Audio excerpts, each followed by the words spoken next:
There's a particular kind of frustration that almost every serious artist hits at some point. You find a beautiful reference photos, perfectly lit, rich with detail. You start painting in some way in the third session, something dies. The work looks correct, it might even look impressive, but it feels like a translation, like you were the messenger, not the author. I spent a long time thinking this was a skill problem. More observation, more accuracy, more hours. It wasn't. The photo has simply made every decision before I touched the canvas. The warm shadow, the specific green, the exact value shift already solved. My hand was just executing someone else's logic. That's the trap. And once you said it, you can't unsee it. Here's what's interesting. I'm not here to debate why the perfect reference is a trap. I want to share a common practice I've seen across the world of the world's most influential artists. It's a pattern I've been studying, and once I started applying it to my own work, everything changed. You see it in Peter Doig, whose dreamlike landscapes sold for tens of millions. You see it in Marlene Dumas, the first living female artist to have a solo show at the Louvre. And you see it in Wilhelm Sasnal, the Polish painter who reduced the world to these near-iconic graphic shapes. All three have quietly disclosed the same habit. They rely on monochrome clippings. Grainy, low resolutions, black and white fragments of the world. I used to think they were just sketches, but I realized they were actually the engine of their creativity. And if you go further back, you'll find the root in Gerhard Richter. He spent decades building his atlas. Thousands of these grainy black and white scraps. He would archive them and hold them for years before they ever touch a canvas. It's easy to look at these and see bad photos, blurry, overexposed, or lacking detail. But I realized that for Richter, their value wasn't in their quality, it was in their incompleteness. That lack of information was actually a deliberate strategy. It was the exit from the trap. For me, seeing it this way was the turning point. The moment I stopped trying to match a reference and finally felt like the one in control of the painting. Let's start with Marlene Dumas. Her work always reminded me of something I couldn't place. Then I spent time with traditional Chinese ink wash paint, and it clicked. Both share the same conviction. Over-rendering is a failure, not a virtue. You'll find the essential mark and stop.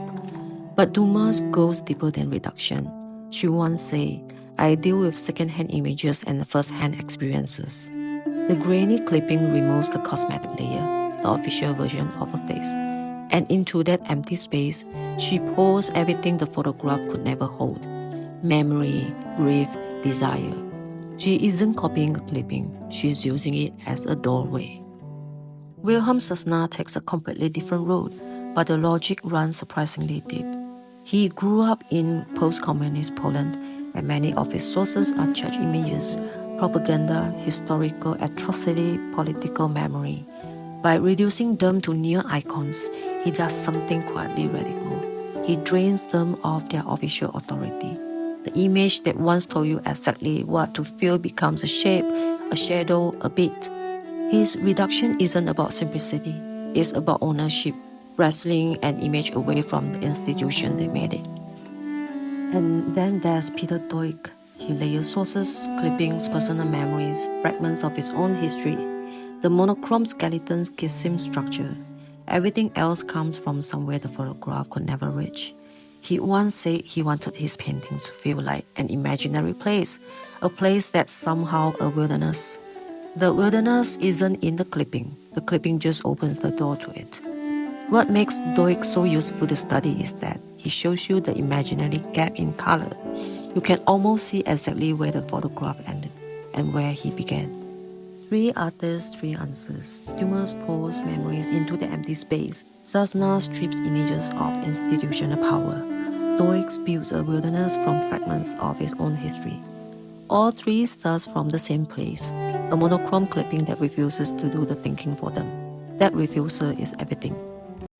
So how do you build this into your practice? By looking back at Richter Atlas, it wasn't a collection, it was a system of thinking.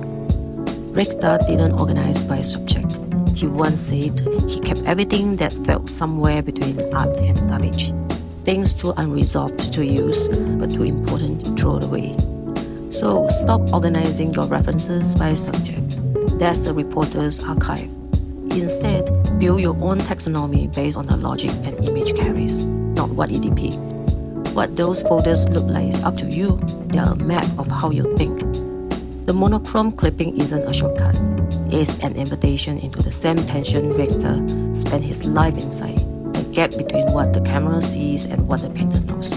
The gap has no bottom, and that's exactly why it's worth spending a life in. If you are still here, thank you for your patience. I know we went deep today.